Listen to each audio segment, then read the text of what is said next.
I now call upon Signor Jung, the Minister of Finance of Italy. Signor Jung will be followed by General Smuts, representing South Africa. Et maintenant la parole viendra le général Smuts, représentant l'Union de l'Afrique du Sud. Mr. Chairman, gentlemen, the importance of the task entrusted to us of pointing out the ways by which our civilization can overcome the grave monetary and economic difficulties now depressing the life of the nations makes it imperative to me to bring to these debates that sincere sense of realism which, under the leadership of our chief, has inspired the action of the fascist government in securing political cooperation amongst nations and in facing the internal problems of our country.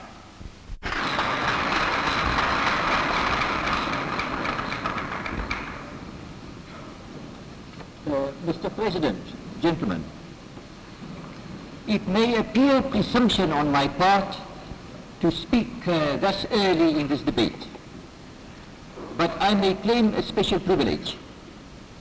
I am one of the very few, I believe there are only 3 of us, members of this conference who were also members of the Peace Conference 14 years ago. When I had to sign the Versailles Treaty, I gave expression to the fears for the future which oppressed my mind. Those fears were then generally scouted. Unfortunately, they have come true. Not only have they come true, but much worse has happened. The Great War has in effect been followed not by a peace, but by an economic war almost as devastating in its consequences. Once more I am filled with fear for the future if this conference fails. Only now my fear is shared by every serious person, and it goes much deeper, as it is a fear for the future of our European system and of civilization itself. Under the circumstances, you will forgive me if I speak my mind quite frankly.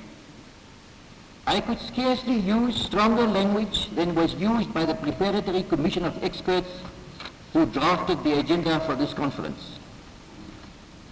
This body, not of idealists, but of sober and cautious financiers and economists, say quite plainly that the failure to arrest the present downward tendencies would shake the whole system of international finance to its foundations, standards of living would be lowered, and the social system as we know it could hardly survive.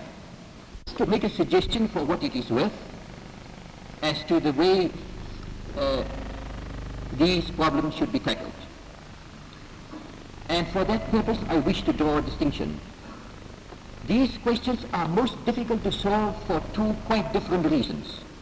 The one political, the other purely economic and financial.